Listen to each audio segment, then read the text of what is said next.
Havia um homem rico que se vestia com roupas finas e elegantes e fazia festas esplêndidas todos os dias. Um pobre, chamado Lázaro, cheio de feridas, estava no chão à porta do rico. Ele queria matar a fome com as sobras que caíam da mesa do rico. E além disso, vinham os cachorros lamber suas feridas. Quando o pobre morreu, os anjos levaram-no para junto de Abraão. Morreu também o rico e foi enterrado. Na região dos mortos, no meio dos tormentos, o rico levantou os olhos e viu de longe a Abraão, com Lázaro ao seu lado. Então gritou: Pai Abraão, tem piedade de mim. Manda Lázaro molhar a ponta do dedo para me refrescar a língua, porque sofro muito nestas chamas. Mas Abraão respondeu: Filho, lembra-te que tu recebeste teus bens durante a vida, e Lázaro, por sua vez, os males. Agora, porém, ele encontra aqui consolo, e tu és atormentado. E além disso, há um grande abismo entre nós. Por mais que alguém desejasse, não poderia passar daqui para junto de vós, e nem os daí poderiam atravessar até nós. O rico insistiu: Pai, eu te suplico, manda Lázaro à casa do meu pai, porque eu tenho 5 irmãos. Manda prevenir-os, para que não venham também eles para este lugar de tormento. Mas Abraão respondeu: Eles têm Moisés e os profetas, que os escutem. O rico insistiu: Não, pai Abraão, mas se um dos mortos for até eles, certamente vão se converter. Mas Abraão lhe disse: Se não escutam a Moisés nem aos profetas, eles não acreditarão, mesmo que alguém ressuscite dos mortos. Palavra da salvação. Glória a vós, Senhor.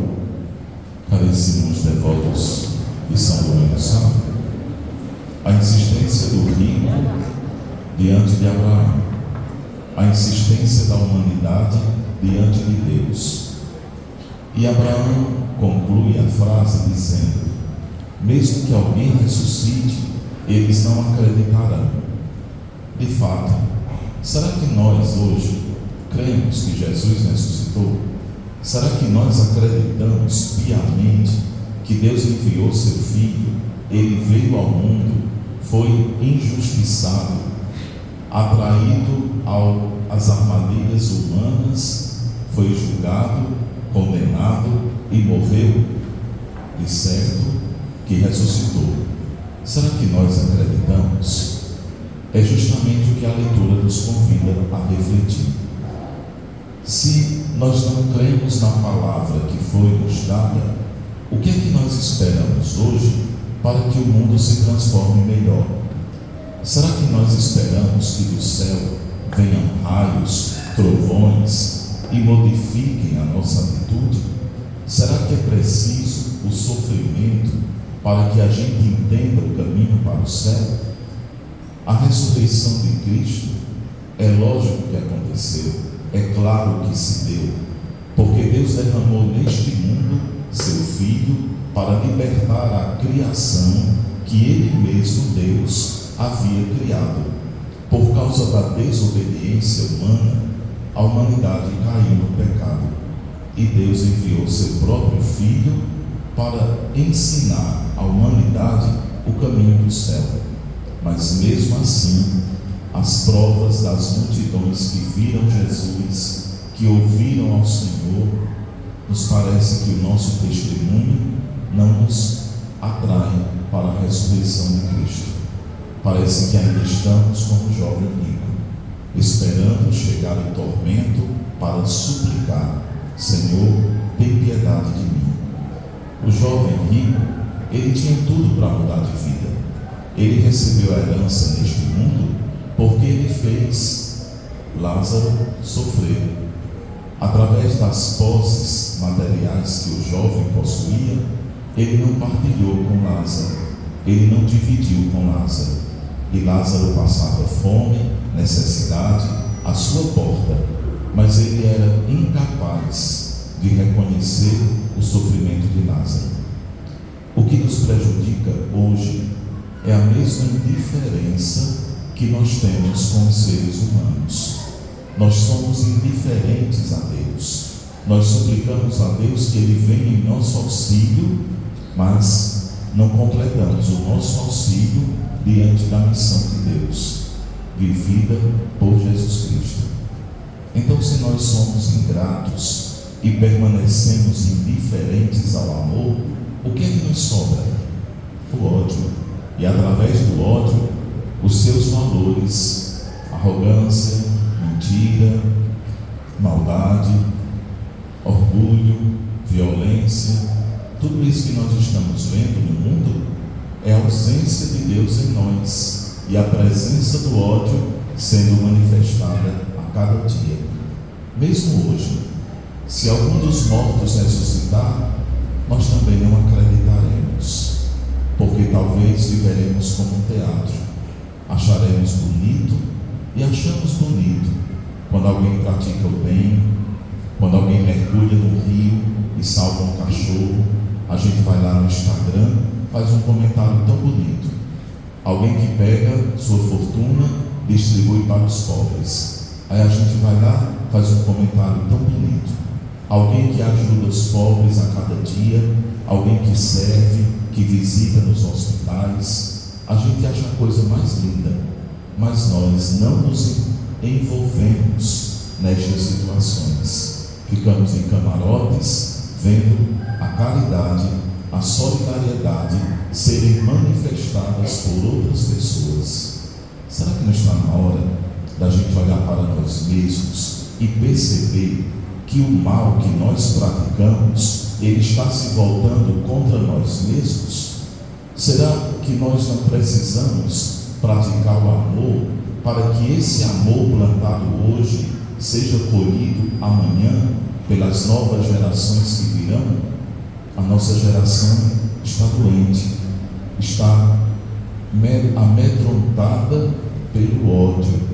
Nós sabemos que o mal existe e nós nos alinhamos a ele, na mentira, no orgulho, na ambição, na prepotência, na arrogância, na falta de gentileza, de caridade.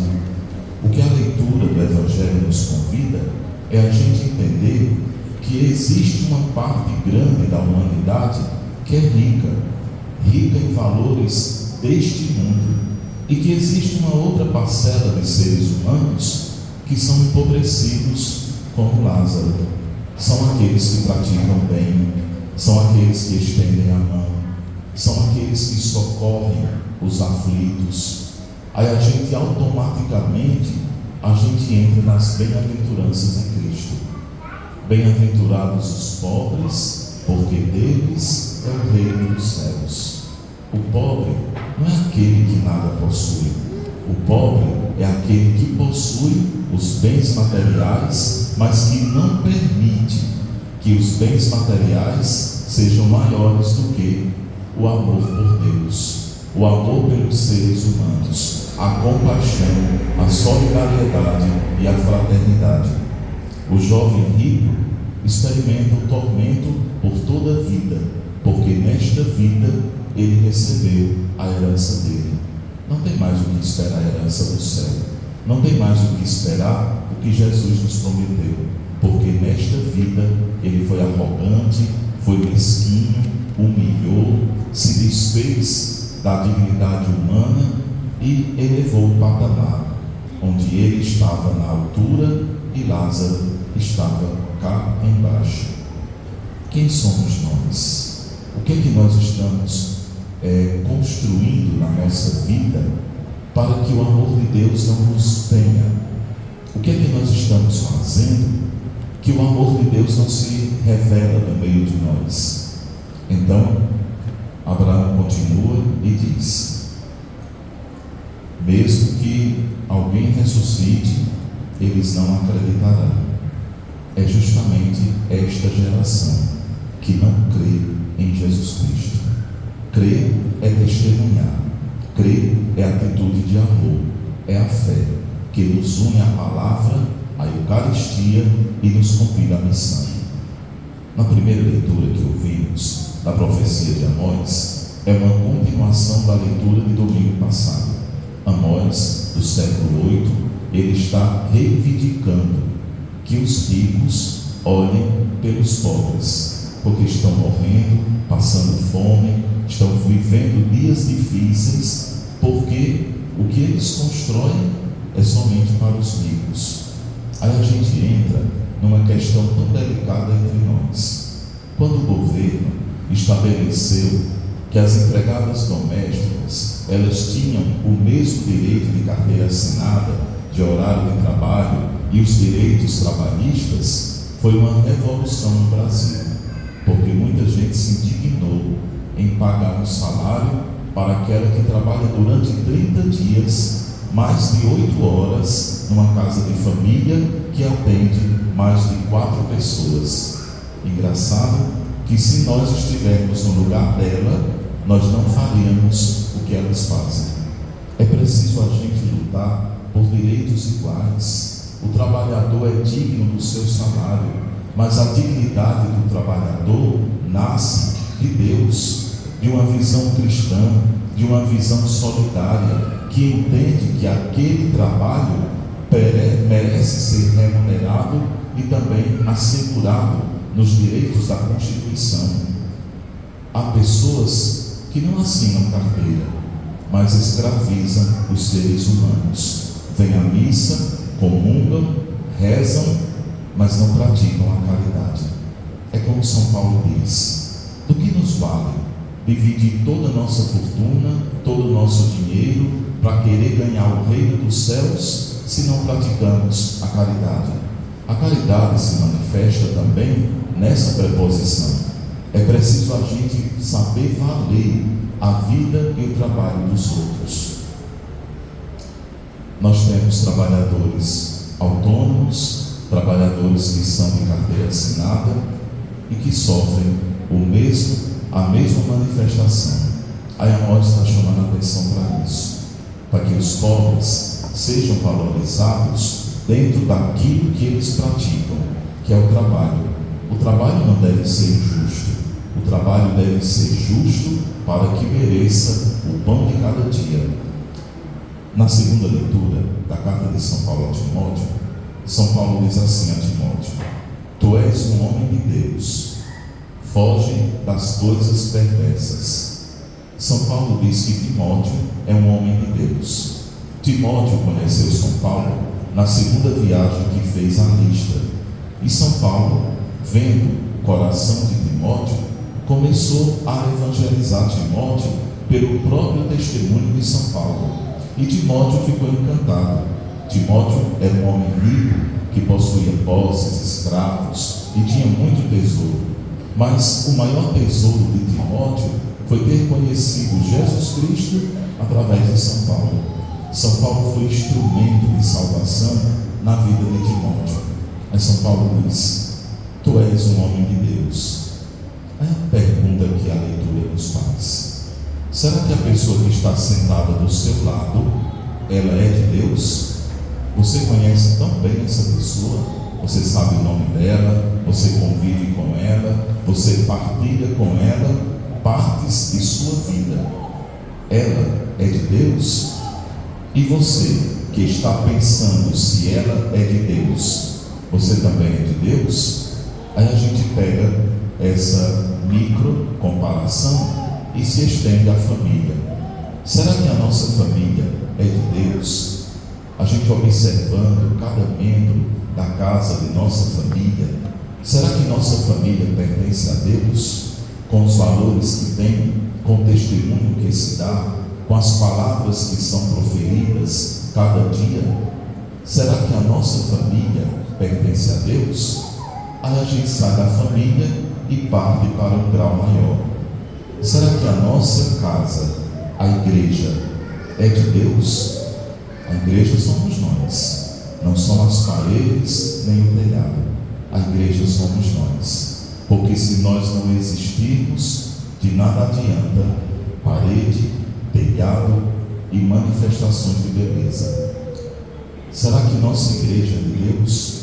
Será que quando a gente sai da igreja, a gente ficou com um pouquinho da palavra de Deus que nos alimentamos, e esse pouquinho nos ajudou a moldar a nossa mentalidade de filhos do mundo para filhos de Deus? É uma progressão que se faz a cada domingo, a cada semana. A gente vai consumindo a palavra de Deus e vai confrontando a palavra de Deus com a nossa realidade cotidiana. E a gente vai percebendo como nós precisamos modificar a nossa mentalidade para pertencer a Deus.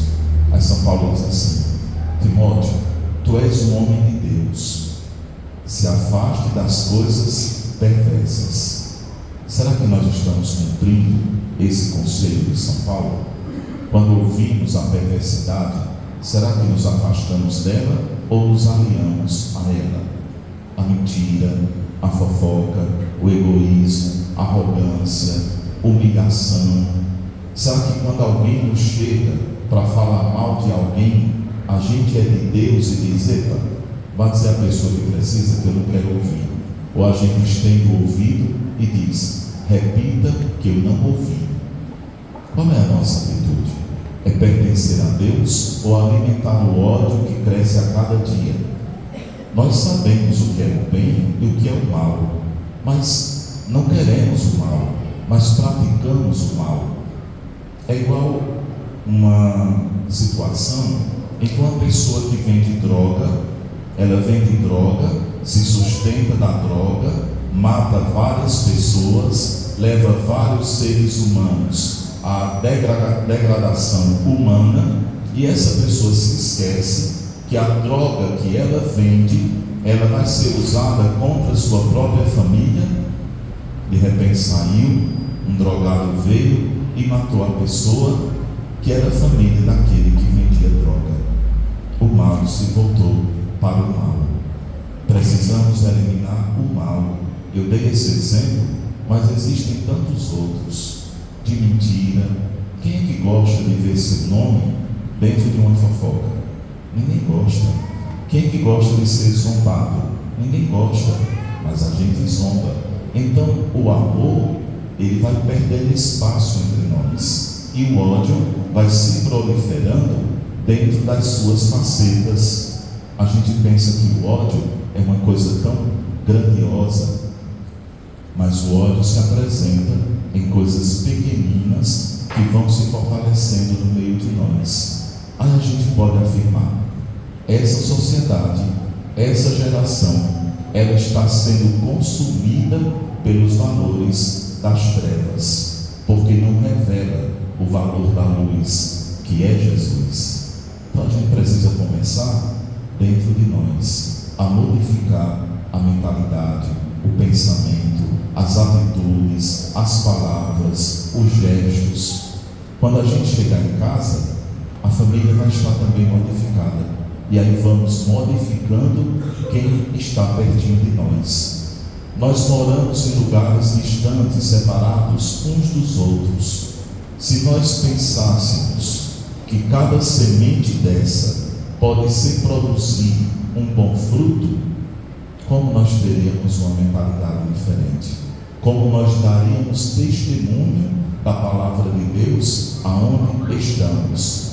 Trabalhamos em lugares diferentes, e essa boa semente que ouviu a palavra de Deus chegou lá no ambiente de trabalho e foi luz, e aqueles que eram trevas se encantaram com o testemunho da luz e disseram: olha, João não fala de ninguém, não critica ninguém e ama. Aí as pessoas começariam também a mudar de vida. Mas quando alguém de nós vem à missa e se torna uma semente podre no meio da sociedade, ela vai estragando também as outras pessoas. Aí São Paulo continua e diz: procure viver o amor, a justiça, a piedade, a fé, a mansidão, para combater a maldade e deixar refletir a fé. Aí São Paulo continua e diz: diante de Deus que dá vida a todas as coisas e de Jesus Cristo, Olha o que São Paulo diz: Timóteo, diante de Deus, que dá vida a todas as coisas, e de Jesus Cristo, dê um bom testemunho da verdade. Vocês perceberam aí que São Paulo fala do Pai, do Filho, mas que a ação pertence a quem? Ao Espírito Santo. Timóteo só pode dar um bom testemunho se ele estiver enraizado nas coisas de Deus. E as coisas de Deus se chamam Espírito Santo. Se nós não estivermos com a luz de Deus, que é o Espírito Santo, nós não daremos testemunho de Deus em lugar nenhum.